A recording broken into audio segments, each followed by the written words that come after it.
أشهد أن لا إله إلا الله وحده لا شريك له وأشهد أن محمدا عبده ورسوله أما بعد فأعوذ بالله من الشيطان الرجيم بسم الله الرحمن الرحيم الحمد لله رب العالمين الرحمن الرحيم مالك يوم الدين إياك نعبد وإياك نستعين اهدنا الصراط المستقيم صراط الذين أنعمت عليهم غير المغضوب عليهم ولا الضالين.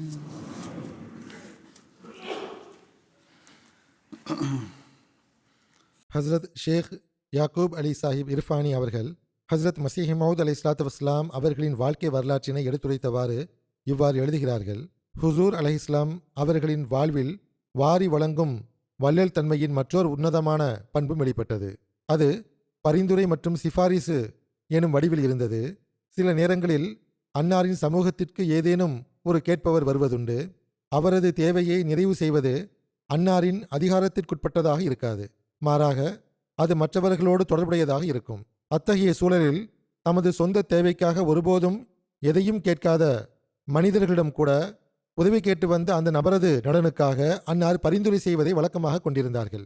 அதாவது மற்றவர்களுடைய காரியங்களை செய்து கொடுப்பதற்காக வேறு ஒருவரின் உதவியை பெறுவார்களே தவிர தமது சொந்த பணிக்காக அந்த மனிதரிடம் அன்னார் ஒருபோதும் உதவி கோரியதில்லை.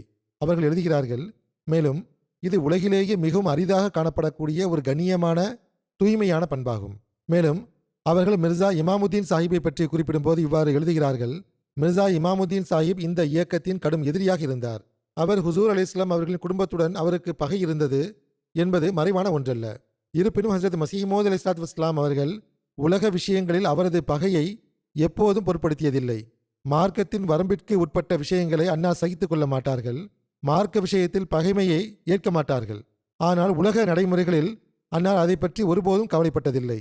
அதாவது அவரிடம் நல்லொழுக்கத்துடன் நடந்து கொள்வதில் அன்னார் ஒருபோதும் எந்த ஒரு வேறுபாட்டையும் காட்டியதில்லை.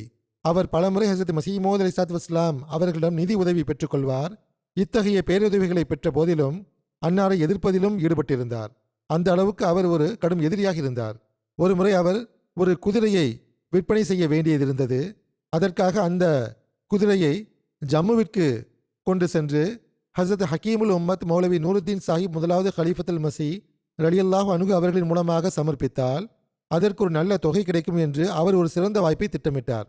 அதாவது அங்கே இருக்கும் ராஜாக்கள் மகாராஜாக்களுடன் மௌலவி சாஹிப்பிற்கு அறிமுகம் இருந்ததால் அந்த ராஜா மகாராஜாக்கள் அதை வாங்கிக் கொள்வார்கள் என்று கருதினார். இந்த திட்டத்தை மனதில் கொண்டு மிர்சா இமாமுத்தீன் அவர்களை நேரடியாக வந்து ஹஸ்ரத் மசீஹ் மவ்ஊத் அலைஹிஸ்ஸலாத்து வஸ்ஸலாம் அவர்களிடம் ஹஸ்ரத் ஹக்கீமுல் உம்மத் அவர்களின் பெயருக்கு ஒரு பரிந்துரை கடிதம் எழுதி தருமாறு வேண்டினார். அன்னார் இந்த வேண்டுகோளை நிராகரிக்கவில்லை. எவ்வித தயக்கமுமின்றி ஹஸ்ரத் மௌலவி சாஹிப் அவர்களின் பெயருக்கு ஒரு பரிந்துரை கடிதத்தை வழங்கினார்கள். மிர்சா இமாமுத்தீன் சாஹிப்பின் பகைமையும் விரோதமும் மறைவான ஒன்றல்ல என்பது தெளிவான விஷயம். ஆனால் நன்மை செய்வதற்கும் பேருதவி செய்வதற்குமான சந்தர்ப்பம் வரும்போதெல்லாம் அந்த பகையை பற்றி எண்ணம் கூட ஹஸ்ரத் மசீஹ் மவ்ஊத் அலைஹிஸ்ஸலாத்து வஸ்ஸலாம் அவர்களுக்கு வந்ததில்லை. மேலும் அந்த நபருக்கு நன்மை பயப்பதில் அன்னார் ஒருபோதும் தயங்கியதில்லை. ஹஸ்ரத் மசீஹ் மவ்ஊத் அலைஹிஸ்ஸலாத்து வஸ்ஸலாம் அவர்கள் ஹஸ்ரத் மௌலவி நூருத்தீன் சாஹிப் அவர்களுக்கு எழுதிய அந்த கடிதம் பின்வருமாறு இருந்தது. பிஸ்மில்லாஹிர் ரஹ்மானிர் ரஹீம் நஹ்மதுஹு வ நுஸல்லி அலா ரசூலில் கரீம். மதிப்பிற்கும் மரியாதைக்கும் உரிய எனது சகோதரர் மௌலவி ஹக்கீம் நூருத்தீன் சாஹிப் ஸல்லல்லாஹு தஆலா அவர்களுக்கு அஸ்ஸலாமு அலைக்கும் வரஹ்மத்துல்லாஹி வபரகாத்துஹு.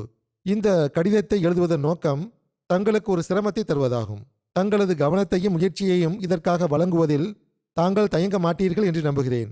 அதாவது மிக்க கவனத்துடன் வலியுறுத்தி கூறுவது என்னவென்றால், எனது தந்தை வழி சகோதரரான மிர்சா இமாமுத்தீன் சாஹிப் அவர்களிடம் மிக உயர்ந்த மதிப்புமில்ல அதாவது மிக்க கவனத்துடன் வலியுறுத்தி கூறுவது என்னவென்றால், எனது தந்தை வழி சகோதரரான மிர்சா இமாமுத்தீன் சாஹிப் அவர்களிடம் மிக உயர்ந்த மதிப்புள்ள குதிரை ஒன்று உள்ளது.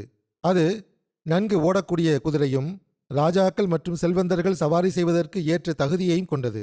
தற்போது அவர் அதனை விற்க விரும்புகிறார். இத்தகைய அதிக விலை மதிப்புள்ள குதிரைகளை சாதாரண மக்களால் வாங்க முடியாது. மேலும் செல்வந்தர்களே இத்தகைய பொருட்களை தேடிக்கொண்டிருப்பார்கள். எனவே தாங்கள் தயவு செய்து ஜம்முவின் அரசர் அல்லது அவரது சகோதரர்களில் ஒருவரிடம் இதனை பற்றி எடுத்துரைத்து அவர்கள் தகுந்த விலைக்கு அந்த குதிரையை வாங்கிக் கொள்ளும் பொருட்டு முழு முயற்சி செய்யுமாறு கேட்டுக்கொள்கிறேன். வாங்கும் எண்ணம் அவர்கள் தரப்பில் உறுதியாகிவிட்டால் குதிரை தங்களிடம் அனுப்பி வைக்கப்படும். கண்டிப்பாக தகுந்த முயற்சிக்கு பிறகு எனக்கு தகவல் தெரிவிங்கள். மிகுந்த முயற்சி செய்யுங்கள். வசலாம். எளியவன் மிர்சா குலாம் அகமது. இது 1888ஆம் ஆண்டின் சம்பவமாகும். அந்நேரத்தில் மிர்சா இமாமுத்தீனின் பகை இருந்தது. ஆனால் அப்போது அன்னார் இன்னும் வாதம் செய்திருக்கவில்லை. எவ்வாறு இருப்பினும் இத்தகைய சூழலிலும் அன்னார் தமது எதிரியான அந்த சகோதரருக்கு உதவினார்கள். ஹஜ்ரத் ஷேக் மஹமூது நசீப் சாஹிப் ரலியல்லாஹு அன்ஹு அவர்கள் இவ்வாறு எடுத்துரைக்கிறார்கள். நான் ஒரு காலகட்டத்தில் சீக்கிய தச்சர்களின் இல்லத்தில் வாடகைக்கு வசித்து வந்தேன். அது ஊராட்சி தலைவரான மிர்சா நிசாமுத்தீன் சாஹிப்பின் இல்லத்திற்கு மிக அருகிலேயே இருந்தது. ஏதோ ஒரு விஷயம் தொடர்பாக அந்த வீட்டு உரிமையாளரான பெண்மணி என்னிடம் வீணாக சண்டை போட்டு என்னை வீட்டை காலி செய்யுமாறு கூறினார். அதற்கு நான், முத்திரை தாளில் ஒப்பந்தம் செய்யப்பட்டுள்ளது, மீதமுள்ள வாடகையையும் நான் செலுத்தி வருகிறேன், எனவே நான் வீட்டை காலி செய்ய மாட்டேன் என்று கூறினேன். அந்த பெண்மணியோ இந்த விஷயத்தில் மிர்சா நிசாமுத்தீன் சாஹிப்பிடம் உதவி பெற விரும்பினாள். அவர் காவல் பணியில் இருந்த ஹைருத்தீன் சாஹிப் என்பவரின் மூலமாக எனக்கு அடிக்கடி என்னை அழைத்து கொண்டிருந்தார். சில நேரங்களில் நான் அங்கு செல்வதுண்டு, சில நேரங்களில் நான் செல்ல மாட்டேன். எவ்வாறு இருப்பினும் என்னை அச்சுறுத்தி அங்கு கலவரம் ஏற்பட்டுவிடும் என்று கூறி வீட்டை காலி செய்ய வைக்க அவர்கள் விரும்பினார்கள். ஆனால் நான் காலி செய்யவில்லை. இதன் காரணமாக மிர்சா நிசாமுத்தீன் சாஹிப் ஷேக் யாக்கூப் அலி சாஹிப்பிடம் இதனை பற்றி கூறி உதவி கோரினார். அப்போது ஷேக் சாஹிப் என்னிடம் வந்து, நீ வீட்டை காலி செய்து விடுவதுதான் நல்லது என்று கூறினார். அந்நாட்களில் என் வீட்டில் ஒரு பெண் குழந்தை பிறந்திருந்தது. எனவே வீட்டை மாற்றுவது மிகவும் கடினமாக இருந்தது. நான் இந்த விஷயத்தை ஹஜ்ரத் மௌலவி நூருத்தீன் சாஹிப்பிடம் எடுத்துரைத்தேன்.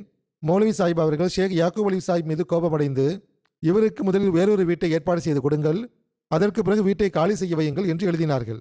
மௌலவி சாஹிப்பின் கோபத்தை கண்டு ஷேக் சாஹிப் முற்றிலும் மௌனமாகிவிட்டார். ஆனால் மிர்சா நிசாமுத்தீன் சாஹிப் தனது வற்புறுத்தலை தொடர்ந்து கொண்டிருந்தார். இறுதியாக ஒரு நாள் நான் ஹஜ்ரத் மசீஹ் மவ்ஊத் அலைஹிஸ்ஸலாத்து வஸ்ஸலாம் அவர்களின் சமூகத்தில் இந்த விவரங்கள் அனைத்தையும் எழுதி அனுப்பினேன். அதை பார்த்து அன்னார் மிகுந்த வருத்தமடைந்து, இதை படித்து எனது உள்ளம் மிகுந்த வேதனை அடைந்தது. என்னிடம் ஏதேனும் வீடு காலியாக இருந்திருந்தால் நான் கண்டிப்பாக உனக்கு கொடுத்திருப்பேன். எதிர்காலத்தில் இதை கவனத்தில் கொள்கிறேன் என்று கூறினார்கள். மேலும் அன்னார், இன்று நான் லுஹர் தொழுகைக்காக வரும்போது ஷேக் அலி சாஹிப்பும் அங்கு வந்திருந்தால் எனக்கு இதனை நினைவுபடுத்து என்று கூறினார்கள். அந்நாட்களில் மஸ்ஜித் முபாரக்கின் விரிவாக்க பணிகள் நடந்து கொண்டிருந்தன. எனவே தொழுகை ஹஜ்ரத் மிர்சா பஷீர் அகமது சாஹிப்பின் வீடாக இருந்த அந்த கட்டடத்தில் தொலை வைக்கப்பட்டு கொண்டிருந்தது. நான் லுஹர் தொழுகைக்காக சென்றபோது ஹுசூர் அலைஹிஸ்ஸலாம் அவர்கள் வருகை தந்தார்கள். நான் இன்னும் எதுவும் கூறவே இல்லை. என்னை பார்த்ததும், மிர்சா நிசாமுத்தீனின் இல்லத்தில் இருந்து ஒரு பெண்மணி வந்திருந்தால் நான் அவர்களுக்கு ஒரு செய்தியை அனுப்பி வைத்துள்ளேன். இனி உமக்கு எந்த துன்பமும் ஏற்படாது என்று அன்னாரை கூறினார்கள். அதன்படியே அதற்கு பிறகு யாரும் என்னிடம் எதுவும் கூறவில்லை. நான் நீண்ட காலம் அந்த வீட்டிலேயே வசித்து வந்தேன். அதன் பின்னர் சதர் அஞ்சுமன் அகமதியா எனக்கு ஒரு வீடு ஒதுக்கீடு செய்யும் வரை நான் அங்கேயே இருந்தேன். அஞ்சுமன் சார்பாக வீடு கிடைத்ததும் நான் அந்த வீட்டை காலி செய்தேன். அந்நேரத்தில் அந்த பெண்மணியின் நிலை முற்றிலும் தலைகீழாக மாறியிருந்தது. ஹஜ்ரத் மசீஹ் மவ்ஊத் அலைஹிஸ்ஸலாத்து வஸ்ஸலாம் அவர்கள் அவளுக்கு ஏதோ ஒரு பேருதவி செய்திருந்தார்கள். அதனால் அவள் இப்போது என்னை வீட்டை விட்டு போக அனுமதிக்கவில்லை. ஏன் போகிறீர்கள் என்று கூறி தேம்பி தேம்பி அழுது கொண்டிருந்தாள். ஆரம்பத்தில் சண்டை போடும் நிலை இருந்தது. ஆனால் ஹஜ்ரத் மசீஹ் மவ்ஊத் அலைஹிஸ்ஸலாத்து வஸ்ஸலாம் அவர்களின் அணுகுமுறையின் காரணமாகவும் அன்னார் அந்த பெண்மணிக்கு செய்த பேருதவியின் காரணமாகவும் அவள் முற்றிலும் மாறிப்போனாள். ஹஜ்ரத் மசீஹ் மவ்ஊத் அலைஹிஸ்ஸலாத்து வஸ்ஸலாம் அவர்கள் தமது ஓர் எளிய தொண்டரிடம் காட்டிய இந்த அன்பும் கனிவும் வியக்கத்தக்கதாகும். ஏனென்றால் மிர்சா நிசாமுத்தீன் சாஹிப்புடன் அன்னாருக்கு எந்த ஒரு பேச்சுவார்த்தையோ வந்து போவதோ இருக்கவில்லை. முற்றிலும் உறவு துண்டிக்கப்பட்டிருந்ததை அனைவரும் அறிவர். இருப்பினும் அன்னாரின் இந்த பேருதவி என் மீது உண்டானது என்று அவர்கள் எழுதுகிறார்கள். ஹஜ்ரத் ஷேக் யாக்கூப் அலி சாஹிப் இர்ஃபானி அவர்கள் கூறுகிறார்கள், ஹோஷியார்பூரைச் சேர்ந்த மிர்சா அகமது பேக் சாஹிப்பின் மகனான மிர்சா முகமது பேகின் சம்பவத்தையும் நான் இங்கு பதிவு செய்கிறேன். மிர்சா முகமது பேகின் குடும்பத்துடனும் அன்னாருக்கு நல்லுறவு இருக்கவில்லை. மேலும் இத்தகைய உறவை இனிமையாக பேணுவது என்பது முற்றிலும் அல்லாஹ்வின் திருப்திக்காக மட்டுமே இருந்தது. இது அகமது பேக் மற்றும் முகம்மதி பேகமின் குடும்பமாகும். அவர்கள் முற்றிலும் மார்க்கப்பற்றில்லாதவர்களாகவும் இந்த இயக்கத்தின் கடும் எதிரிகளாகவும் இருந்தனர். மிர்சா முகமது பேக் ஜம்முவிற்கு சென்று வேலை செய்ய விரும்பினார்.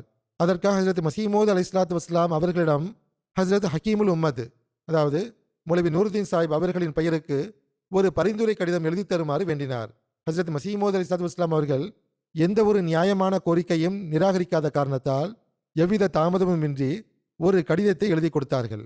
அந்த கடிதத்தில் எழுதப்பட்டிருந்ததாவது, தங்களிடம் வந்திருக்கும் முகமது பேக் என்ற இந்த இளைஞனின் தந்தை மிர்சா அகமது பேக் தனது அறியாமை மற்றும் உலகப்பற்றின் காரணமாக இந்த எளியவன் மீது கடும் பகையும் விரோதமும் கொண்டுள்ளார் என்பதை தாங்கள் அறிவீர்கள்.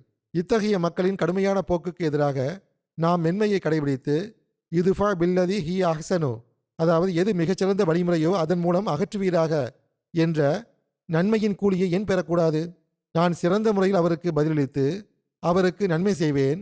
அல்லாஹ்வின் இந்த கட்டளையை பின்பற்றி நடப்பதன் மூலம் அதன் நற்கூலியை நான் ஏன் பெறக்கூடாது? இந்த இளைஞன் முகமது பேகிடமிருந்து, மௌலவி சாஹிப் என்னை காவல் துறையில் வேலைக்கு சேர்த்துவிட வேண்டும் என்று கோரி எத்தனையோ கடிதங்கள் வந்துவிட்டன என்று ஹஜ்ரத் மசீமோத் அலைஹிஸ்ஸலாத்து வஸ்ஸலாம் அவர்கள் எழுதியிருந்தார்கள்.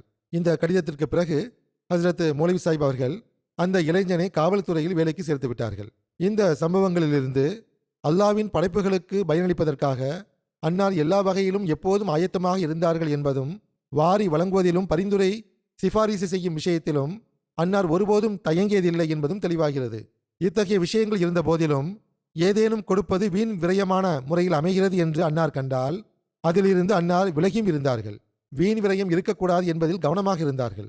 ஹஜ்ரத் ஷேக் யாக்கூப் அலி சாஹிப் அவர்கள் எழுதுகிறார்கள், காதியானில் நிஹால் சந்து பஹாரோ ராஜ் என்ற ஒரு பிராமணர் இருந்தார்.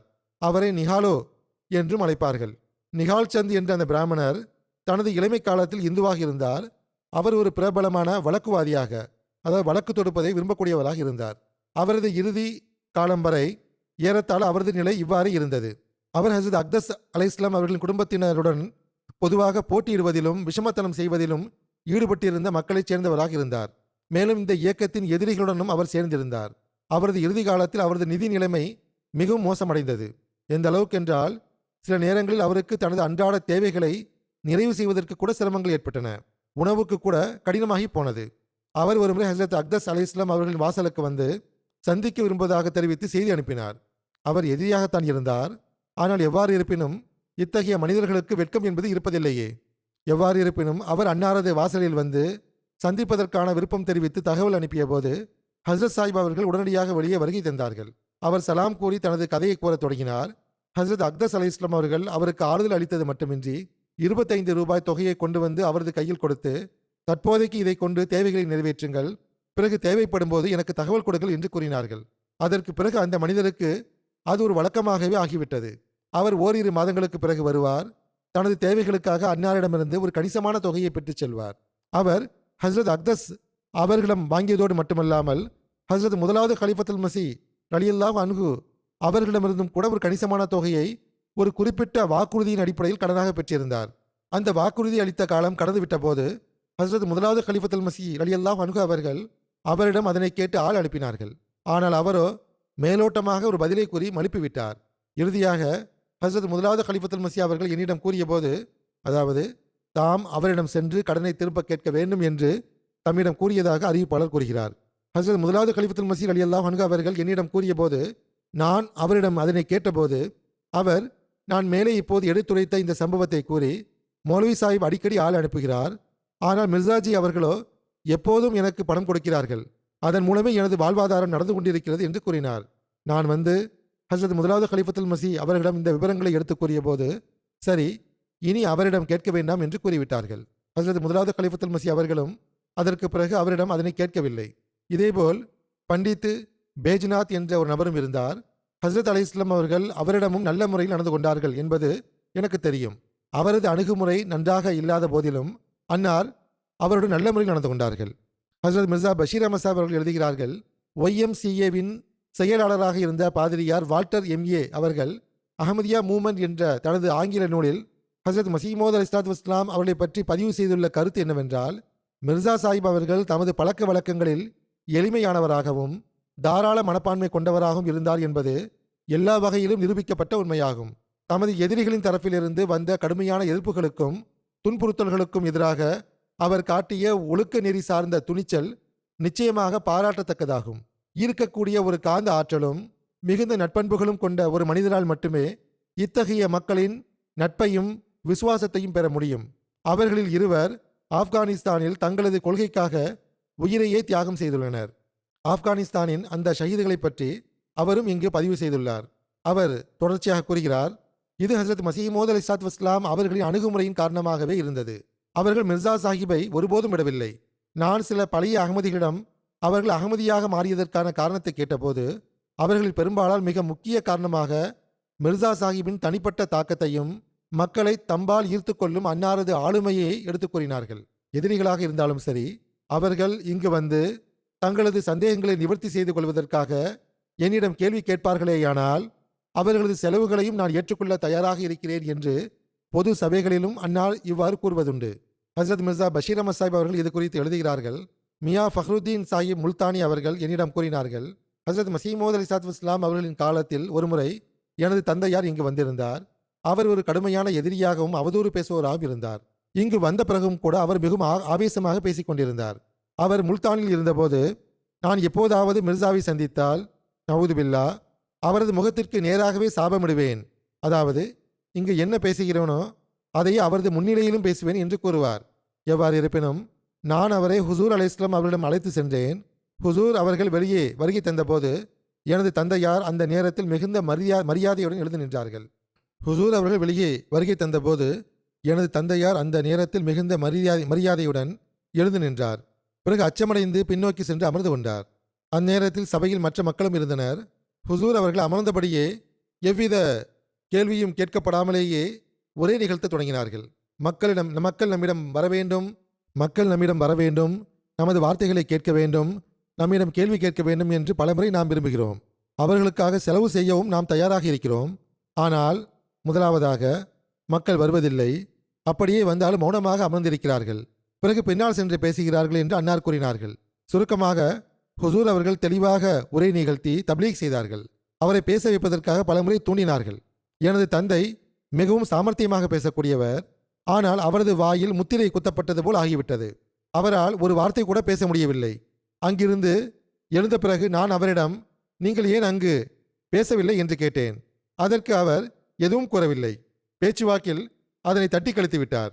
எவ்வாறு இருப்பினும் மியா ஃபஹ்ருத்தீன் சாஹிப் கூறுகிறார், ஹுசூர் அலைஹிஸ்ஸலாம் அவர்கள் தமது உரையில் எனது தந்தையை நோக்கி பேசவில்லை, மாறாக பொதுவாகவே உரை நிகழ்த்தியிருந்தார்கள்.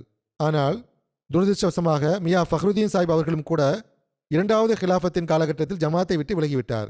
ஹசரத் மிர்சா பஷீர் அஹமத் சாஹிப் அவர்கள் எடுத்துரைக்கிறார்கள், லூதினாவைச் சேர்ந்த மர்ஹூம் மௌலவி அப்துல் காதிர் சாஹிப் அவர்களின் மகளும் நுஸ்ரத் ஹை ஸ்கூல் ஆசிரியையாகவும் இருந்த சஃபியா பேகம் அவர்கள் என்னிடம் எடுத்துக் கூறியது என்னவென்றால், ஒருமுறை ஒரு யாசகர் ஜன்னல் வழியாக ஒரு குர்தா, அதாவது மேல் ஆடை கேட்டார். ஹுசூர் அவர்கள் தமது குர்தாவை கலற்றி ஜன்னல் வழியாக அந்த ஏழைக்கு கொடுத்து விட்டார்கள். இதை கவனித்துக் கொண்டிருந்த எனது மர்ஹூம் தந்தையார், அல்லாஹ் அல்லாஹ், என்ன ஒரு தாராள குணத்தை காட்டுகிறார்கள் என்று கூறினார்கள். ஹசரத் மிர்சா பஷீர் அஹமத் சாஹிப் அவர்கள் எடுத்துரைக்கிறார்கள், மௌலவி அப்துல் ரஹ்மான் சாஹிப் ஃபாசில் ஜட் அவர்களின் மாமியாரும் மர்ஹூம் ஹாஃபிஸ் ஹாமித் அலி சாஹிப்பின் மனைவியுமான ரசூல் பேபி சாஹிபா அவர்கள் எடுத்துரைத்ததாவது, எங்களது உணவு உடை போன்ற அனைத்து செலவுகளையும் ஹுசூரை வழங்கி வந்தார்கள். ஒருமுறை ஹுசூர் அவர்கள் தமக்காகவும் ஹாஃபிஸ் ஹாமித் அலி சாஹிப்பிற்காகவும் ஒரே துணியிலான ஒரே மாதிரியான வாஸ்கட்டு, அதாவது சட்டைக்கு மேலணியும் அரை ஜாக்கெட்டு தைக்க செய்தார்கள். அது குளிர்காலமாக இருந்தது. நான் ஹாஃபிஸ் சாஹிப்பிடம், நான் காலையில் தஹஜ்ஜுத் தொழுகைக்காக எழும்போது சஹரி சமைக்கும் போது எனக்கு குளிர்கிறது என்று கூறினேன். அப்போது ஹாஃபிஸ் சாஹிப் அவர்கள் ஹுசூர் தமக்கு தைத்து கொடுத்திருந்த அந்த வெதுவெதுப்பான வாஸ்கட்டை என்னிடம் கொடுத்து, நீ இதனை அணிந்து கொள் என்று கூறினார்கள். நான் அதனை அணிந்து கொண்டு அடுப்பில் நெருப்பு முட்டி கொண்டிருந்த போது ஹுசூர் அங்கு வந்தார்கள். அன்னார் என்னிடம், ரசூல் பீபி, என்ன எனது வாஸ்கட்டை திருடி விட்டாயா என்று நகைச்சுவையாக கேட்டார்கள். அதற்கு நான், ஹுசூர், அனைத்தும் தங்களுடையதுதான், தங்களுடையதைத்தான் நாங்கள் உண்கிறோம், தங்களுடையதைத்தான் அணிகிறோம் என்று கூறினேன். இதை கேட்டு ஹுசூர் அவர்கள் சிரித்தார்கள். நன்றாக உண்டு மகிழுங்கள் என்று அன்னார் கூறினார்கள். ஹசரத் ஷேக் யாக்கூப் அலி சாஹிப் எடுத்துரைக்கிறார்கள், அன்னாருடைய பழக்கம் எவ்வாறானதாக இருந்தது என்றால், அன்னார் யாருக்கு இதை கொடுத்தாலும் அது எவ்வித விளம்பரத்திற்காகவும் இருக்காது. மாறாக முற்றிலும் அல்லாவின் திருப்திக்காகவும் அல்லாவின் படைப்புகள் மீதான பரிவு என்ற நோக்கத்தின் அடிப்படையிலுமே இருக்கும்.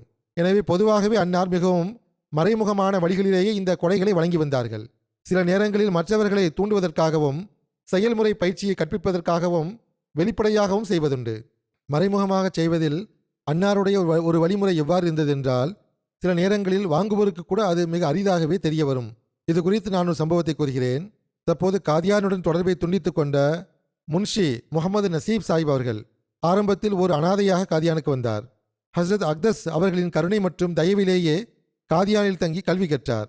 அவரது செலவுகள் மற்றும் தேவைகளின் முழு சுமையும் இயக்கத்தின் மீது இருந்தது.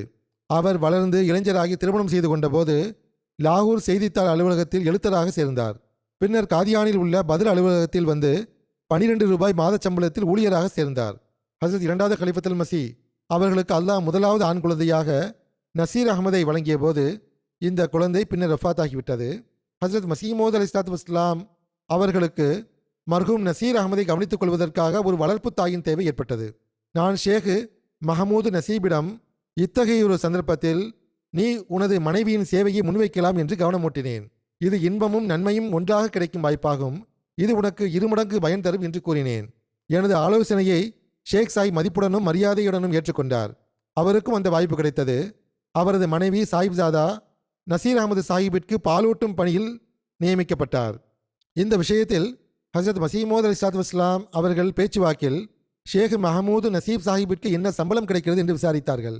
அவருக்கு வெறும் 12 ரூபாய் மட்டுமே கிடைக்கிறது என்பதை அறிந்தபோது இவ்வளவு குறைவான சம்பளத்தில் அவருக்கு வெறும் 12 ரூபாய் மட்டுமே கிடைக்கிறது என்பதை அறிந்தபோது இவ்வளவு குறைவான சம்பளத்தில் வாழ்வாதாரத்தை நடத்துவது கடினமாக இருக்கும் என்று அன்னார் உணர்ந்தார்கள். அது மிகவும் விலைவாசி குறைவாக இருந்த காலகட்டமாகவும் பொருட்கள் எளிதாக கிடைத்த நாட்களாகவும் இருந்த போதிலும் ஹசரத் அக்தஸ் அவர்கள் இதனை உணர்ந்து ஒரு நாள் கடந்து செல்லும்போது அவரது அறையில் 20 அல்லது 25 ரூபாய் அடங்கிய ஒரு சிறிய பொட்டலத்தை எரிந்துவிட்டு சென்றார்கள். இந்த பணம் எங்கிருந்து வந்தது என்று தெரியாமல் ஷேக் சாஹிப் யோசித்துக் கொண்டிருந்தார். இறுதியாக ஹசரத் அக்தஸ் அவர்கள் அவரது நெருக்கடியை உணர்ந்து அவருக்கு சிரமம் இன்றி நிம்மதியாக வாழ்வாதாரத்தை நடத்திக் கொள்வதற்காகவே இதனை வைத்துள்ளார்கள் என்பது தெரிய வந்தது. அதன்படி அவர் அந்த பணத்தை நகைகள் செய்வதற்கு பயன்படுத்தினார். ஏனென்றால் அந்நேரத்தில் அவரது உணவுக்கான தேவைகள் ஹசரத் சாஹிப்பின் விசாலமான உணவு கூடத்திலிருந்தே நிறைவேற்றப்பட்டு வந்தன.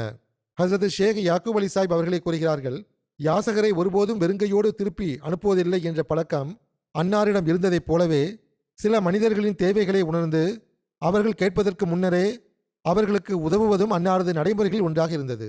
1904 அக்டோபர் 28 நடந்த ஒரு விஷயத்தை குறிப்பிடுகிறார்கள். ஹிஜ்ரத் செய்து வந்த ஒரு களப்பற்ற நபருக்கு ஃபஜர் தொழுகைக்கு முன்னதாக அன்னார் சுமார் 8 அல்லது 10 ரூபாயை வழங்கி, இது குளிர்காலம், உங்களுக்கு ஆடைகள் தேவைப்படும் என்று கூறினார்கள். அந்த முஹாஜிர் தரப்பிலிருந்து எவ்வித கோரிக்கையும் இருக்கவில்லை. ஹசரத் அலைஹிஸ்ஸலாம் அவர்களே தாமாகவே அவரது தேவையை உணர்ந்து அந்த தொகையை வழங்கினார்கள். இத்தகைய சம்பவம் ஏதோ ஒரு முறை மட்டும் நடந்ததல்ல, மாறாக பலமுறை இவ்வாறு நிகழ்ந்துள்ளது. மறைமுகமான முறையில் தேவையுடைய மக்களிடம் இவ்வாறு நன்னடத்தையுடன் நடந்து கொள்வதை அன்னார் வழக்கமாக கொண்டிருந்தார்கள். இதில் நண்பன், எதிரி, இந்து, முஸ்லிம் என்ற எந்த ஒரு பாகுபாடும் இருந்ததில்லை. ஹசரத் ஷேக் யாக்கூப் அலி சாஹிப் எழுதுகிறார்கள், ஹசரத் மசீமோத் அலைஹிஸ்ஸலாத்து வஸ்ஸலாம் அவர்களின் பழக்கத்தில் இன்னொரு விஷயமும் சேர்ந்திருந்தது. அது என்னவென்றால், சில நேரங்களில் அன்னார் ஒருவரது தேவையையும் அவசியத்தையும் உணர்ந்து அவரது கோரிக்கைக்காகவோ அல்லது அவர் அதனை வெளிப்படுத்துவதற்காகவோ காத்திருக்காமல் தாமாகவே முன்வந்து கொடுத்து விடுவார்கள். இது குறித்து காஷ்மீர் மாநிலத்தின் ஓய்வு பெற்ற ஆய்வாளரும், அதாவது பென்ஷனர் இன்ஸ்பெக்டர் ஹசரத் மசீமோத் அலைஹிஸ்ஸலாத்து வஸ்ஸலாம் அவர்களின் சமூகத்திற்கு நீண்ட காலமாக வந்து செல்போருமான மதிப்பிற்குரிய ஷேக் ஃபத்தஹ் முகமது சாஹிப் அவர்கள் கூறுகிறார்கள், நான் எப்போதெல்லாம் ஹசரத் சாஹிப்பை சந்திக்க வருகிறேனோ அப்போதெல்லாம் அன்னார் எனது பயணச் செலவை செலுத்துவதற்கு எப்போதும் ஆயத்தமாக இருப்பார்கள். ஆனால் எனக்கு தேவையில்லாத காரணத்தால் நான் அதனை ஒருபோதும் வாங்கியதில்லை. ஆயினும் ஹசரத் அவர்களின் கொடைத்தன்மையின் ஆன்மா எந்த அளவுக்கு மகத்தானதாக இருந்தது என்றால் கேட்காமலேயே அன்னார் எப்போதும் கொடுத்து விடுவார்கள்.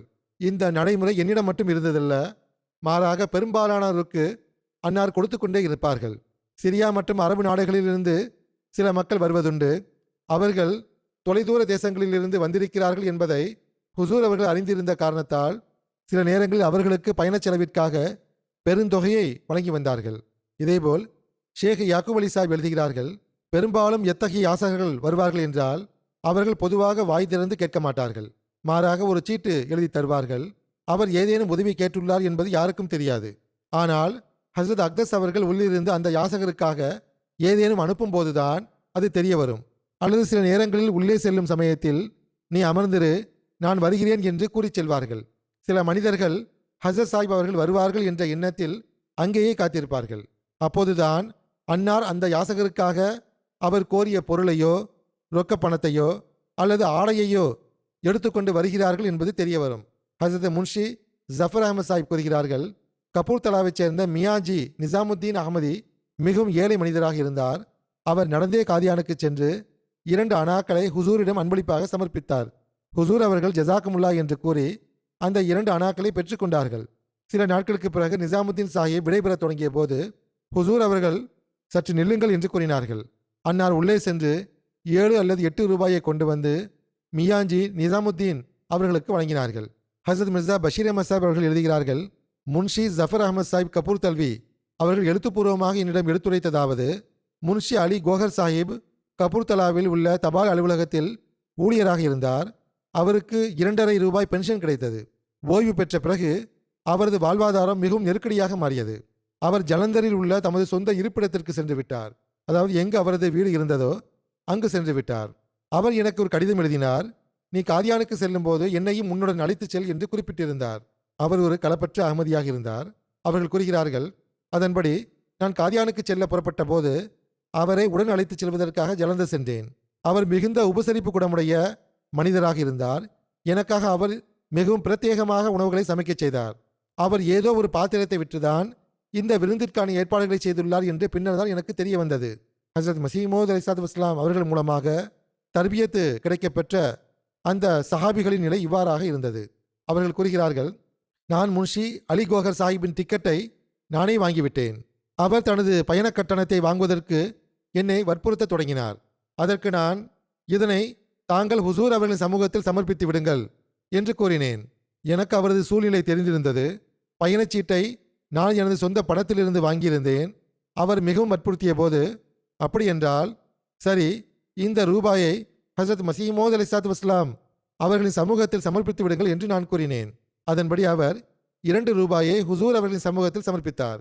8 அல்லது 10 நாட்கள் தங்கியிருந்து விட்டு நாங்கள் திரும்புவதற்காக அனுமதி பெறச் சென்றபோது ஹுசூர் அவர்கள் அனுமதி வழங்கினார்கள். அத்துடன் முன்ஷி சாஹிப்பிடம் நீங்கள் சற்று நில்லுங்கள் என்று கூறினார்கள். பின்னர் அன்னார் 10 அல்லது 15 ரூபாயை கொண்டு வந்து முன்ஷி சாஹிப்பிடம் கொடுத்தார்கள். முன்ஷி சாஹிப் அழத் தொடங்கினார்கள். ஹுசூர், நான் அல்லவா தங்களுக்கு சேவை செய்ய வேண்டும், நான் ஹுசூரிடமிருந்து பெற்றுக்கொள்வதா என்று கேட்டார். அப்போது ஹுசூர் அவர்கள் என்னை நோக்கி, இவர் உங்களது நண்பர், நீங்கள் இவருக்கு புரிய வையுங்கள் என்று கூறினார்கள். பின்னர் நான் புரிய வைத்த பிறகு, இதில் பரக்கத் இருக்கிறது, ஹசரத் மசீஹ் மவ்ஊத் அலைஹிஸ்ஸலாத்து வஸ்ஸலாம் அவர்கள் கொடுத்ததனை நீ பெற்றுக்கொள் என்று நான் கூறியதன் பேரில் அவர் அதனை பெற்றுக்கொண்டார். நாங்கள் புறப்பட்டு வந்தோம்.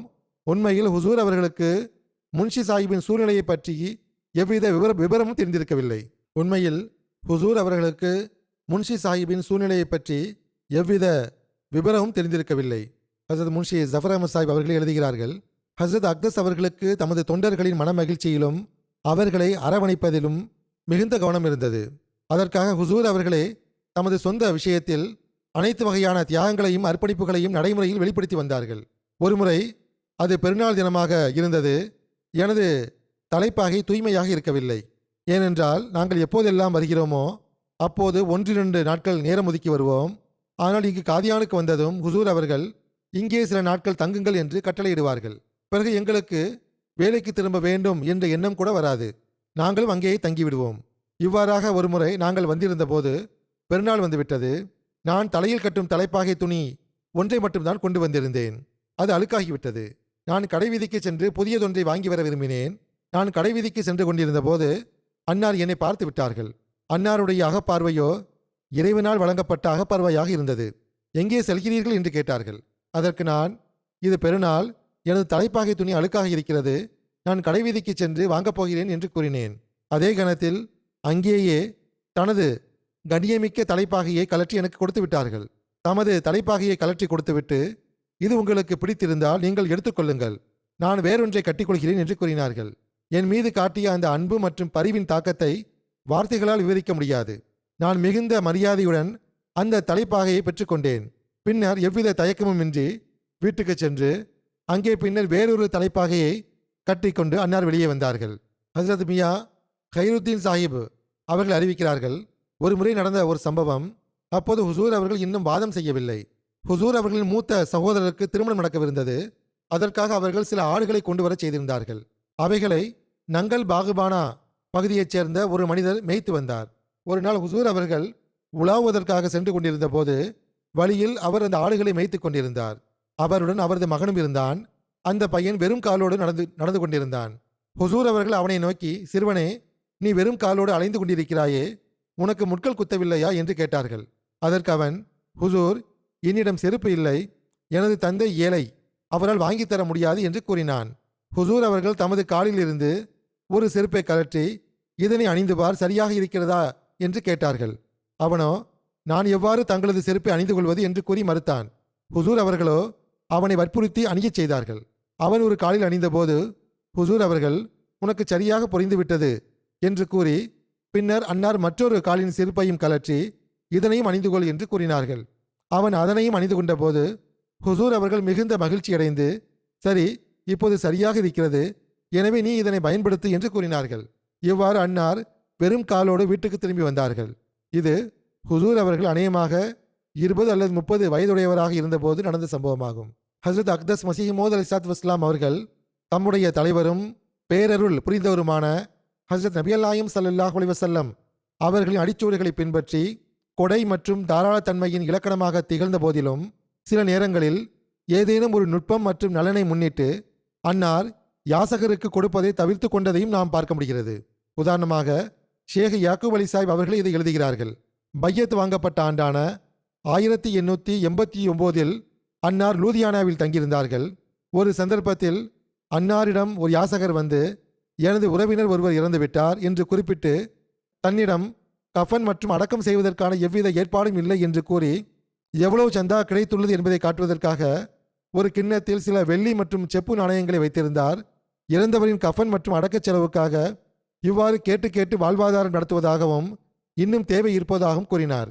அப்போது மிகவும் களப்பற்றவரும் ஹஸ்ரத் மசீஹ் மவ்ஊத் அலைஹிஸ்ஸலாத்து வஸ்ஸலாம் அவர்களின் வழியில் தம்மை அர்ப்பணித்துக் கொண்டவருமான மதிப்பிற்குரிய காசி ஹாஜா அலி சாஹிப் அவர்களிடம் ஹஸ்ரத் மசீஹ் மவ்ஊத் அலைஹிஸ்ஸலாத்து வஸ்ஸலாம் அவர்கள், காசி சாஹிப், நீங்கள் இவருடன் சென்று கஃனுக்கான ஏற்பாடை செய்து கொடுங்கள் என்று கூறினார்கள். கஃனுக்கான ஏற்பாட்டை செய்ய வேண்டும் என்று கூறுகிறார் அல்லவா, ஆகவே கஃனுக்கான பொருட்கள் எதுவாக இருந்தாலும் தேவைகள் அனைத்தையும் நிறைவு செய்து கொடுங்கள் என்று அன்னார் கூறினார்கள். ஹஸ்ரத் மசீஹ் மவ்ஊத் அலைஹிஸ்ஸலாத்து வஸ்ஸலாம் அவர்களுக்கு இவ்வாறான பழக்கம் பொதுவாக இருந்ததில்லை. வழக்கமாக யார் எதை கேட்டாலும் கொடுத்து விடுவார்கள். ஆனால் இங்கோ அந்த வழக்கத்திற்கு மாறான ஒரு புதிய விஷயத்தை நாங்கள் கண்டோம் என்று அவர்கள் கூறுகிறார்கள். பொதுவாக எதனை பொருத்தமாக கருதுகிறார்களோ அதனை அன்னார் வழங்கி விடுவார்கள். இந்த உத்தரவை கேட்டு நாங்கள் வியப்படைந்தோம். காசி சாஹிப் அவர்களும் நான் என்ன கொடுக்க வேண்டும் என்று கேட்காமல் உடனே அந்த நபருடன் புறப்பட்டு சென்று, சகோதரரே, நான் நேரில் வந்து அனைத்து ஏற்பாடுகளையும் செய்கிறேன் என்று கூறினார்கள். அந்த யாசகர் காசி சாஹிப் அழைத்து கொண்டு விடைபெற்றார். சிறிது நேரத்திற்கு பிறகு காசி சாஹிப் அவர்கள் சிரித்து கொண்டே திரும்பி வந்து, ஹஸ்ரத், அவன் ஒரு மிகப்பெரிய ஏமாற்றுக்காரன் என்று கூறினார். வழியின் அவன் என்னிடம், அல்லாஹ்விற்காக நீங்கள் நேரில் வர வேண்டாம், எதனை கொடுக்க வேண்டுமோ அதனை கொடுத்து விடுங்கள் என்று கெஞ்சவும் முகஸ்துதி செய்யவும் தொடங்கினான். அதற்கு நான், எனக்கு நேரில் செல்லத்தான் கட்டளையிடப்பட்டுள்ளது, முன்னிடம் என்ன இருக்கிறதோ அதை கொடு, என்ன செலவு ஏற்படுகிறதோ அதை நான் செய்கிறேன் என்று கூறினேன். இறுதியாக நான் எதற்கும் அசைந்து கொடுக்காமல் இருப்பதை கண்ட அவன் கைகளை கூப்பி வெட்கத்துடன், யாரும் இறக்கவும் இல்லை, கஃன் மற்றும் அடக்கத்திற்கான தேவையும் இல்லை, இது எனது பிழைப்பு, இப்போது என்னை இழிவுபடுத்தி விடாதீர்கள், நீங்கள் திரும்பிச் செல்லுங்கள், என்னை விட்டுவிடுங்கள், இனி நான் இந்த வேலையை செய்ய மாட்டேன் என்று கூறினான் என்றார்கள். ஆக யாசகர்களில் சிலரின் நிலை இவ்வாறு இருக்கின்றது. காசி சாஹிப் இந்த சம்பவத்தை எடுத்துரைத்த போது அதனை கேட்டு இயல்பாகவே சிரிப்பு வந்தது. ஆனால் அன்னாருடைய இறை நம்பிக்கை எனும் அகப்பார்வையும் நல்லொழுக்கமும் வியக்கத்தக்க தாக்கத்தை ஏற்படுத்தின. ஏனென்றால் அன்னார் நல்லெண்ணம் கொண்டு அந்த நபருக்கு எவ்வித மறுப்பும் கூறவில்லை. ஆனால் அவன் சீர்திருத்தம் பெறும் வகையிலான ஒரு வழிமுறையை கையாண்டார்கள். மேலும் தேவையற்ற ஓரிடத்தில் அன்னார் செலவு செய்ய வேண்டிய அவசியமும் ஏற்படவில்லை. இந்த சம்பவம் அல்லது இதுபோன்ற மற்றொரு சம்பவத்தை ஹஸ்ரத் அக்தஸ் மசீஹ் மவ்ஊத் அலைஹிஸ்ஸலாத்து வஸ்ஸலாம் அவர்களை எடுத்துரைத்துள்ளார்கள். லூதியானாவில் ஒரு யாசகர் என்னிடம் வந்து, ஒரு மனிதர் இறந்துவிட்டார், அவருக்கு கஃனுக்கான பொருட்களை ஏற்பாடு செய்ய வேண்டும், 4 அணாக்கள் பற்றாக்குறையாக உள்ளது என்று தெரிவித்தார். அப்போது ஒரு மனிதர், முதலில் அந்த ஜனாசா எங்குள்ளது என்று பார்க்க வேண்டும், அதற்கு பிறகு இவருக்கு முழுமையாக உதவ வேண்டும் என்று கூறினார்.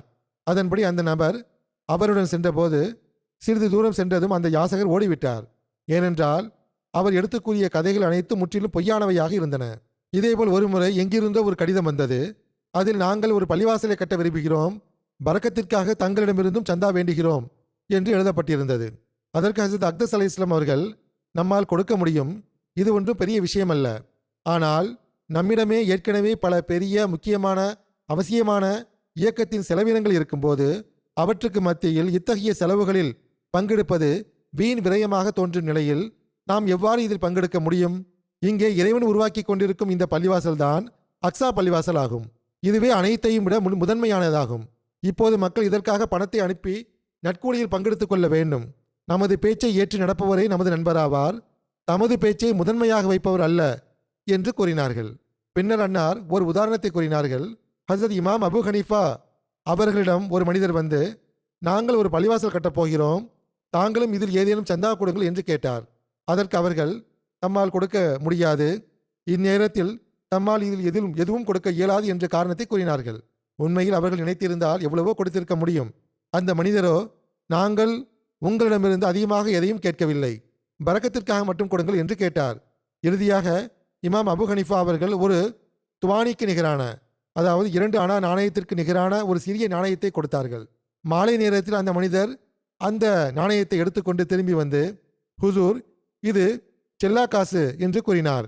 இதை கேட்டு இமாம் அபு ஹனீஃபா அவர்கள் மிகுந்த மகிழ்ச்சியடைந்து, மிக நன்று, உண்மையில் நீங்கள் பள்ளிவாசல் கட்டும் விதம் இருக்கிறதே, அதற்காக உமக்கு ஏதேனும் கொடுக்க வேண்டும் என்ற எண்ணம் என் உள்ளத்தில் இருக்கவில்லை.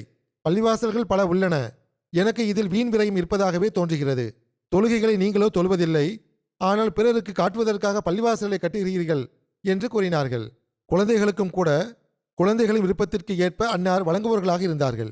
உதாரணமாக ஹசரத் மிர்சா பஷீர் அஹமத் சாஹிப் அவர்கள் எழுதுகிறார்கள், காதியானைச் சேர்ந்த ஹக்கீம் முகமது உமர் சாஹிப்பின் மனைவியான அசீசா பேகமின் தாயாரும் வசிய செய்தவருமான பிபி ராணி அவர்கள் கூறியது என்னவென்றால், நான் 1901 கடிதம் மூலமாக பைய செய்திருந்தேன். அதன்படி காதியானைச் சேர்ந்த ஹக்கீம் முகமது உமர் சாஹிப்பின் மனைவியான எனது மகள் அசீசா பேகம் காதியானில் இருந்தார். அதன் காரணமாக எனக்கும் 1902 காதியானுக்கு செல்ல வேண்டும் என்ற ஆவல் ஏற்பட்டது. என்னுடன் எனது சிறிய மகளும் இருந்தால், ஹஸ்ரத் சாஹிப் அவர்கள் காலையில் ஏதேனும் ஒரு நேரத்தில் உலாவுவதற்காக வெளியே தோட்டத்தை நோக்கி செல்லும் போது நானும் பெரும்பாலான நேரங்களில் உடன் செல்வதுண்டு. வயது முதிர்வின் காரணமாகவும் காலம் கடந்து விட்டதாலும் பல விவரங்கள் எனக்கு நினைவில் இல்லை. ஆனால் ஒரு விஷயம் எனக்கு நன்றாக நினைவிருக்கிறது. ஒரு முறை காலை நேரத்தில் ஹஸ்ரத் சாஹிப் அவர்கள் உணவு உட்கொண்டிருந்த போது நானும் அங்கு வந்தேன். எனது சிறிய மகள் அழத் தொடங்கினாள். ஹஸ்ரத் சாஹிப் அவர்கள் என்ன காரணம் என்று விசாரித்தார்கள். அதற்கு இவள் ரொட்டி கேட்கிறாள் என்று கூறப்பட்டது. அன்னாரும் அவளுக்காக ரொட்டியை வரவழைத்து கொடுத்தார்கள். ஆயினும் அவள் அழுகையை நிறுத்தவில்லை, தொடர்ந்து அழுது கொண்டே இருந்தாள். ஹுசூர் அலைஹிஸ்ஸலாம் அவர்கள் மீண்டும் கேட்டபோது, ஹுசூர் அவர்கள் எதனை உண்கிறார்களோ அந்த ரொட்டியைத்தான் இவள் கேட்கிறாள் என்று கூறப்பட்டது. அப்போது ஹுசூர் அவர்கள் தாம் சாப்பிட்டுக் கொண்டிருந்த அந்த ரொட்டியை கொடுத்து விட்டார்கள். அவளும் கொஞ்சமாக இருந்த அந்த ரொட்டியை பெற்றுக்கொண்டு அழுகையை நிறுத்திவிட்டு அதனை உண்ணத் தொடங்கினாள். ஹஜ்ரத் மஸீஹ் மவ்ஊத் அலைஹிஸ்ஸலாத்து வஸ்ஸலாம் அவர்கள் பிறரிடம் வேலை வாங்கும்போது வேலை செய்பவர்களின் வசதியையும் கருத்தில் கொள்பவராக இருந்தார்கள். டாக்டர் இத்தர்தீன் சாஹிப் கூறுகிறார்கள், அப்போது குழந்தையாக இருந்த ஹஜ்ரத் மீர் முகமது இசாக் சாஹிப் அவர்கள் எங்கோ வெளியே சென்று விட்டார்கள். ஹஜ்ரத் மஸீஹ் மவ்ஊத் அலைஹிஸ்ஸலாத்து வஸ்ஸலாம் அவர்களுக்கு இந்த தகவல் கிடைத்ததும் அன்னார் உடனடியாக கவலையடைந்து தமது ஊழியரை போர்டிங் ஹவுஸுக்கு அனுப்பி மிக வேகமாக ஓடக்கூடிய விடுதி மாணவர்களை அழைத்து வரச் சொன்னார்கள். அங்கு படித்துக் கொண்டிருந்த மாணவர்களை வரவழைத்தார்கள். அதன்படி அந்நேரத்தில் விடுதியின் கண்காணிப்பாளராக இருந்த மதிப்பிற்குரிய சகோதரர் அப்துல் ரஹீம் சாஹிப் நவ் முஸ்லீம் அவர்கள் என்னையும் 3-4 சிறுவர்களையும் அனுப்பி வைத்தார்கள். மேலும் அந்த குழுவுக்கு தலைவராக என்னை நியமித்தார்கள். நாங்கள் ஹுசூரிடம் சென்றபோது ஹுசூர் அவர்கள் மிகுந்த கனிவோடு, உங்களுக்கு மிகுந்த சிரமம் ஏற்பட்டுவிட்டது, நான் உங்களை அழைத்துள்ளேன், ஒரு பணிக்காக நீங்கள் செல்ல வேண்டியது இருக்கும், உங்களது தேடுதலில் தாமதம் ஏற்படலாம், உங்களுக்கு பசியும் எடுக்கலாம் என்று கூறி இதற்காக அன்னார் எனக்கு பல ரொட்டிகளை கொடுத்து இவை ரொட்டிகளாகும் என்றார்கள். அத்துடன் சமைக்கப்பட்டிருந்த பருப்பு குழம்பையும் ஹுசூர் அவர்களை கொண்டு வந்து எங்களுக்கு கொடுத்தார்கள். ஏனென்றால் நாங்கள் தேடிச் செல்ல இருந்தோம், வழியில் தேவைப்படலாம் என்பதால். எவ்வாறு இருப்பினும் நாங்கள் புறப்படுவதற்கு ஆயத்தமான போது மதிப்பிற்குரிய ஷேக் யாக்கூப் அலி சாஹிப் இர்ஃபானி அவர்கள் ஜனாப் மீர் சாஹிப்பை அழைத்து கொண்டு அதே கணத்தில் அங்கு வந்து சேர்ந்தார்கள். அவர் கிடைத்துவிட்ட காரணத்தால் நாங்கள் செல்லவில்லை. இருப்பினும் ஹுசூர் அலைஹிஸ்ஸலாம் அவர்கள் தமது தொண்டர்களிடம் கொண்டிருந்த அந்த பரிவு இதன் மூலம் வெளிப்படுகிறது. காதியானை அடுத்துள்ள காதிராபாத் கிராமத்தில் வசித்து வந்த பாகோ சாஹிப்பின் மகனான ஹஸ்ரத் முகமது தீன் சாஹிப் அவர்கள் எடுத்துரைக்கிறார்கள், பலமுறை ஹஸ்ரத் சாஹிப் அவர்கள் தமது வீட்டிலிருந்து உணவு போன்றவற்றை உடன் எடுத்துக்கொண்டு வந்து எங்களது கிராமத்து பள்ளிவாசலில் வைத்து உண்பார்கள். மேலும் எங்களுக்கும் அதனை வழங்குவார்கள். மனைவியின் கடனையும் திருப்பிச் செலுத்துவது அவசியமாகும். கடந்த குத்பாவில் நான் ஒரு சம்பவத்தை எடுத்துரைத்திருந்தேன். லங்கரின் செலவு அதிகரித்துவிட்ட போது ஹசரத் மசீமோத் அலைஹிஸ்ஸலாத்து வஸ்ஸலாம் அவர்கள் ஹசரத் அம்மாஜான் ரலியல்லாஹு அன்ஹா அவர்களின் நகைகளை விற்று அந்த செலவை நிறைவு செய்தார்கள் என்று இது குறித்து கடந்த வாரம் என்னிடம் ஒருவர் கேள்வி எழுப்பினார். அது என்னவென்றால், இதன் பொருள் தேவை ஏற்படும் பட்சத்தில் மனைவியின் ஆபரணங்கள் கணவனின் பயன்பாட்டிற்கு வரலாமா, அதனை செலவிடலாமா என்பதுதான் அந்த கேள்வி. எனவே இது குறித்து தெளிவுபடுத்த வேண்டியது என்னவென்றால், ஹசரத் மசீமோத் அலைஹிஸ்ஸலாத்து வஸ்ஸலாம் அவர்கள் அவ்வாறு செய்யும்போது கடனாகவே பெற்று வந்தார்கள். மேலும் அதனை திரும்பவும் செலுத்தி வந்தார்கள். இது குறித்து மற்றொரு அறிவிப்பு உள்ளது. ஹசரத் மிர்சா பஷீர் அஹமத் சாஹிப் அவர்கள் எடுத்துரைக்கிறார்கள். ஹசரத் ஹாமித் அலி சாஹிப்பின் மனைவியான ரசூல் பேபி சாஹிபா அவர்கள் எடுத்துரைத்ததாவது, பஞ்சம் ஏற்பட்ட போது ஹசரத் மசீமோத் அலைஹிஸ்ஸலாத்து வஸ்ஸலாம் அவர்கள் ஹசரத் உம்முல் முமினீன் அவர்களிடம் பணம் கடனாக பெற்றார்கள். அதாவது முந்தைய உதாரணத்திலும் கூட கடன் அல்லது அடமானம் பற்றிய விஷயம்தான் இருந்தது. அந்த அடமானம் மீட்கப்பட்ட போது ஹுசூர் அவர்களே அதற்கான தொகையை செலுத்தியிருந்தார்கள். எவ்வாறு இருப்பினும் அவர்கள் கூறுகிறார்கள், பணத்தை கடனாக பெற்று கோதுமை வாங்கி வீட்டுச் செலவை நிறைவு செய்தார்கள். அதேபோல் லங்கரின் செலவையும் நிறைவு செய்தார்கள். இது வீட்டுச் செலவுக்காக மட்டும் இருக்கவில்லை. ஏனென்றால் அன்னாரது வீட்டிலிருந்தே லங்கருக்காக பெரும்பாலான உணவுகள் சமைக்கப்பட்டு வந்தன. அதன் பின்னர் அன்னார் சௌத்ரி ருஸ்தம் அலி சாஹிபிடமிருந்து ஹாஃபிஸ் ஹாமித் அலி சாஹிப் மூலமாக 500 ரூபாயும் சில நெய் டப்பாக்களையும் கொண்டு வரச் செய்தார்கள். பணம் வந்ததும் ஹசரத் உம்முல் முமினீன் அவர்களின் கடனை அன்னார் திருப்பிச் செலுத்திவிட்டார்கள். அவர்கள் கூறுகிறார்கள், ஹாஃபிஸ் சாஹிப் அவர்கள் பணப்பைகளை மூட்டை மூட்டையாக கொண்டு வருவதை நான் பலமுறை பார்த்திருக்கிறேன். அந்நாட்களில் பஞ்சம் ஏற்பட்டிருந்ததால் தேவை இருந்தது. அவைகளை பாதுகாக்கும் பணியினை இரவில் நான் செய்ய வேண்டியதிருந்தது. அவை மக்களின் தரப்பிலிருந்து வந்த கடனாகவும் உதவியாகவும் இருந்தன.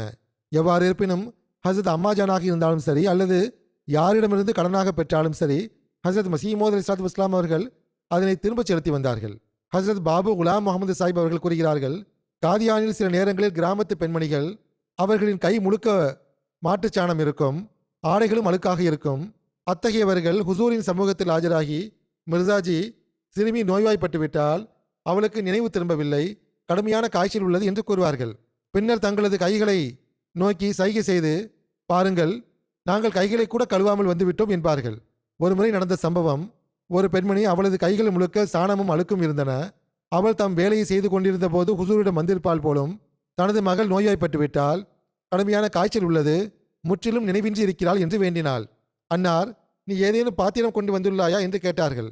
அவள் சாணம் படிந்த கைகளோடு ஒரு மண் கிண்ணத்தை ஹுசூரிடம் எடுத்து வைத்தால், ஹுசூர் அவர்கள் அந்த கிண்ணத்தை பெற்று அதனை கேவடா நீரினால் நிரப்பினார்கள். சுமார் 5 ரத்தி, அதாவது ஒரு சிறிய அளவு கஸ்தூரியை கொடுத்து, அத்துடன் 2 முறை அரை கிண்ணம் வீதம் இந்த மருந்தை கொடுத்துவிடு என்று கூறினார்கள். மேலும் சிறுமியின் நிலை எவ்வாறு உள்ளது என்பதை எனக்கு தெரியப்படுத்து என்றும் கூறினார்கள். ஏழைகளிடம் கூட இத்தகைய மகத்தான நன்னடத்தையும் கொடைத்தன்மையும் அன்னார் வெளிப்படுத்தி வந்தார்கள். ஹசரத் ஷேக் மஹமூது நசீப் சாஹிப் கூறுகிறார்கள், ஒரு முறை எனக்கு ஒரு தேவை ஏற்பட்ட போது நான் ஹசரத் சாஹிபிடம் 10 ரூபாய் கடனாக அனுப்பி வைக்குமாறு எழுதினேன். நான் அதனை 2 தவணைகளாக திருப்பி செலுத்தி விடுகிறேன் என்றும் குறிப்பிட்டிருந்தேன். அன்னார் அதனை அனுப்பி வைத்தார்கள். அன்னார் ஒருபோதும் மறுத்ததில்லை என்பது அன்னாரது வழக்கமாகவே இருந்தது. மேலும் அன்னார் அதனை திரும்ப கேட்பதும் இல்லை என்பதையும் நாம் பார்த்திருக்கிறோம். மாறாக யாரேனும் அதனை திரும்ப கொடுத்தால் அவரிடம், இல்லை, நமது செல்வமும் உங்களது செல்வமும் ஒன்றுதான், நீங்கள் உங்களிடமே இதை வைத்துக் கொள்ளுங்கள் என்று கூறுவார்கள். இதுவே அன்னாரது பழக்கமாக இருந்தது. உணவிலும் பரக்கத் ஏற்பட்ட ஒரு சம்பவம் காண கிடைக்கிறது. ஹசரத் மிர்சா பஷீர் அஹமத் சாஹிப் அவர்கள் எழுதியுள்ளார்கள், மியா அப்துல்லா சாஹிப் சனோரி அவர்கள் கூறினார்கள், ஒருமுறை ஹசரத் மசீமோத் அலைஹிஸ்ஸலாத்து வஸ்ஸலாம் அவர்கள் சில விருந்தினர்களுக்கு விருந்தளிக்க ஏற்பாடு செய்து அவர்களுக்காக வீட்டில் உணவு சமைக்க செய்தார்கள். ஆனால் சரியாக உணவு உண்ணும் நேரம் வந்தபோது அதே அளவுக்கு இன்னும் சில விருந்தினர்கள் வந்து சேர்ந்தார்கள்.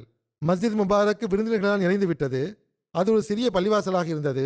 ஹுசூர் அவர்கள் உள்ளே ஆள் அனுப்பி, இன்னும் பல விருந்தினர்கள் வந்துவிட்டார்கள், உணவை அதிகமாக அனுப்பி வையுங்கள் என்று கூறினார்கள்.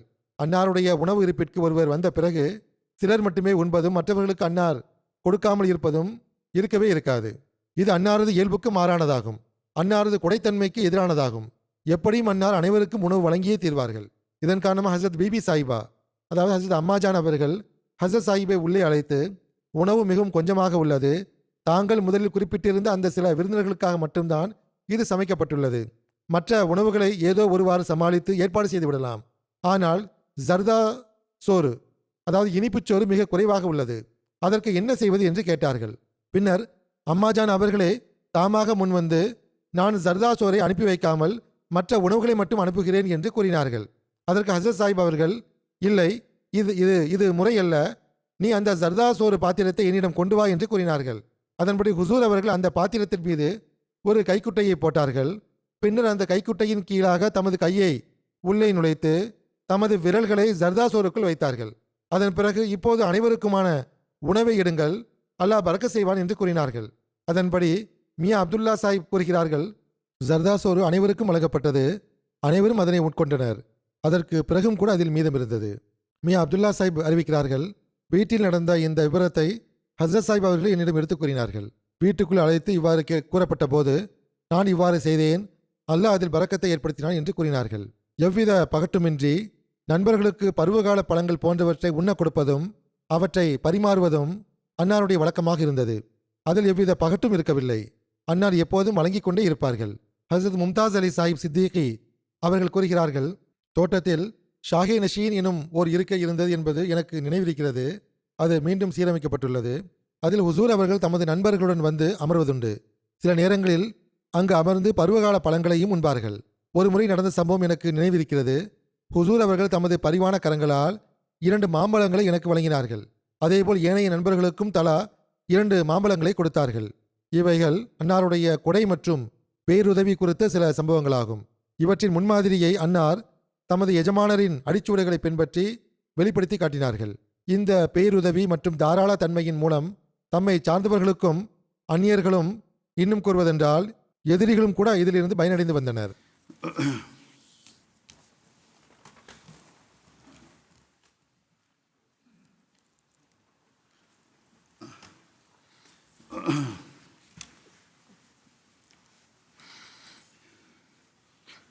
Alhamdulillah, nahmaduhu wa nasta'inuhu wa nastaghfiruhu wa nu'minu bihi wa natawakkalu alayhi wa na'udhu billahi min shururi anfusina wa min sayyiati a'malina.